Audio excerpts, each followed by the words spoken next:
Hey everybody, it's Calvin to Go here, and I'm here gonna just talk about One Piece Chapter 1077 spoilers. We have the full summary here. I'm gonna read it off to you guys and get my thoughts about everything. And let's pull it up. Alright. The title is called Should Have Realized That Sooner. And the cover story is after thinking about it, they realize the real obstacle is Vegapunk. Cover takes place in the present of the cover story. Judge and Caesar stop fighting. Interesting. The real obstacle is Vegapunk in its current day, so no more flashback kind of thing. Could that mean that Judge and Caesar and everyone else are going to be going to Egghead Island? That'd be crazy if he pulled up and they saw them again. Wow. And then maybe they would get to see his powers and how everything. Maybe they would make another rave suit. I don't know. There's so many different things that could happen if Judge and Caesar really end up going to Egghead Island and meeting up with everyone else. Wow, that could be really exciting. A really exciting development, right? The chapter starts with Sentomaru telling all Egghead workers to escape the island. Sentomaru tells everyone about Oharu's incident. We can see an Ohara recap panel, like recap panels we saw in the Reverie arc. Sentomaru says that something worse may happen in Egghead Island. Wow, so Sentomaru is telling the deep dark secrets of the world. Wow, okay. This is really he really is against the government now. If he's talking about Ohara, that's really interesting. Okay. Cut to Luffy's group. Shaka tells Luffy that he has an idea where Stella might be. Luffy, Zoro, Lucci, and Kaku are still fighting against the Seraphim. During some pages of the chapter, they use attacks like Gomu Gomu no Kong Organ or Shishi Sanson against them. But Seraphim get up with no damage. Luffy is very upset. Wow, so their Lunarian durability on top of being robots is really starting to show out. Luffy, how can you be getting up? Are you Kaido or something? Wow, that's a wild statement. Okay. Comparing Lunarians to Kaido. The battle stops for a moment. Luffy and Lucci return to normal human form. Zoro realizes that Seraphim are somewhat similar to King. Shaka hears that and explains that Lunarian blood was taken from King and used to add power to the Seraphim, which makes sense. I think we all could have inferred that, or some kind of Lunarian had blood taken from them. Then Shaka leaves the group to search for Stella. Zoro tells everyone about Lunarian weaknesses. Zoro, pay attention to that flame on their backs. When the flames go out, you can attack them. But when the flames are on, they are practically invincible. Lucci, it's okay. At least we know how to fight them now.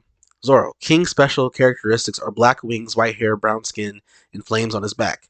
Luffy, Lucci, and Kaku. You should have realized that sooner. Okay, so that's what the cover is from. And the battle against Seraphim continue. So that's interesting that it's going to be a full on 4v2 against those guys. I think they could win 1v1, but I think it's just it's going to give us some decent moments here. The battle against Seraphim continues. Cut to Nami's group. Edison is destroyed by S Shark. He's still moaning, but heavily damaged. Pause. Nami uses Zeus to attack S Shark with a thunderbolt, but the Seraphim gets up after the attack. Suddenly, Sanji appears and kicks S Shark. He will fight against him. Yes, it's Sanji season fighting against a Seraphim one-on-one, it seems. Maybe Nami will help. Nami probably won't away, who knows. But at the end of the day, Sanji fighting a Seraphim, that's what I want to hear. It's lit. Cut to Usopp's group. Cut to Usopp's Pythagoras' head is with them. Lilith uses her bubble gun on S-Snake because it contains the sea energy like Karoseki, so bubbles must touch S-Snake to weaken her. Okay.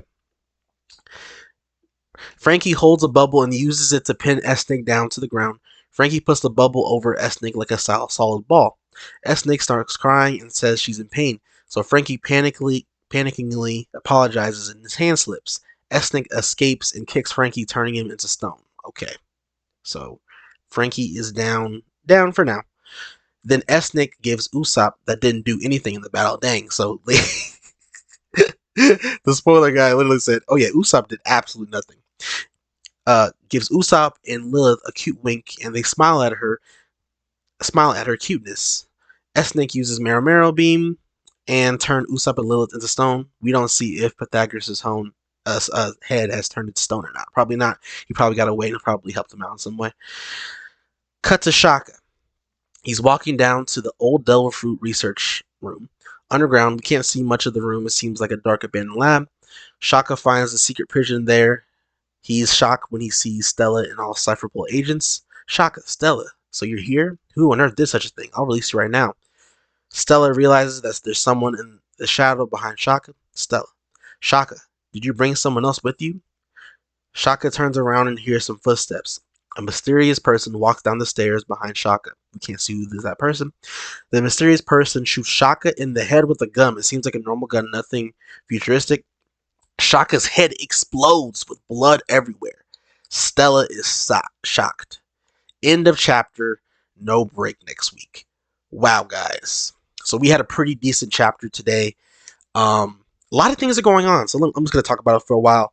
Um, the matchups are pretty exciting. I'm really excited to see how the little 4v2 is going to go down. I'm really excited to see Sanji versus S Shark. That's something that's really interesting to me because he's going to be fighting not necessarily knowing the weaknesses like Lucci and Kaku and Zoro and Luffy just got. So they know that okay, you kind of have to attack when the flame is off. Blah blah blah. It'll be interesting to see if Sanji figures that out on his own or one of the other Vegapumps will kind of let him know. Kind of like what happened with Shaka telling them that, yes, there is Lunarian DNA splicing him. Also, I'm really excited to see if maybe Judge does come. If one of the Vegapunks can talk to Sanji, maybe kind of see if we get a little more information on his abilities. Because they've kind of compared Sanji to Lunarians before. I wonder if that's going to ever get any more confirmation, if we're ever going to get anything else on that. I'm really excited to see if there's any more things on Sanji's lineage. I know Oda did have the SBS about his eyebrow. I was talking about pay attention to Sanji in the future. And it seems like in the cover story that Judge and Caesar might be going to Egghead Island. And that would be really interesting if if this is another thing where something we see in the cover story really ends up happening in the main story. You know what I'm saying? Like, if, for example, if German's Double Six pops up in the next chapter, that's the end of the cover story.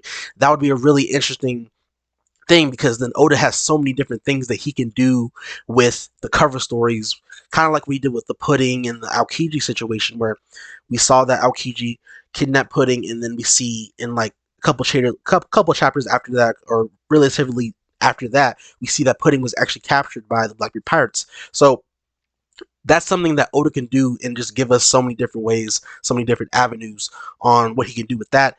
And then, yeah, Shaka got killed. I don't know if that's really gonna matter. We kind of already saw one of the other Vegapunks get killed, and then his head was there. I think it was Pythagoras. So I don't know if he's actually gonna end up being dead. I wonder who the traitor is. I'm assuming it's gonna be one of the other Vegapunks because it seemed like the Stella knew who it was in some capacity. Um, so I think, but also we can rule out a couple of people from this chapter since we see some of them are fighting already, right? So we can rule out a couple of the other the other guys. I know Morge has a theory that it could be like a Seraphim Dofi or something. That'd be kind of cool. I really like something like that. Um, End of the day, it seems like it's going to be a pretty good chapter of One Piece today, guys. The Ohara thing is really interesting. The battles that we're going to see, I'm really excited to see that. And I'm really interested to see what Jinbei and Stussy are going to do because it seems like Sanji completely separated from them and went to go help Nami out. So yeah, guys, I hope you guys have a good day. Calvin the Ghost signing out. Peace out, man.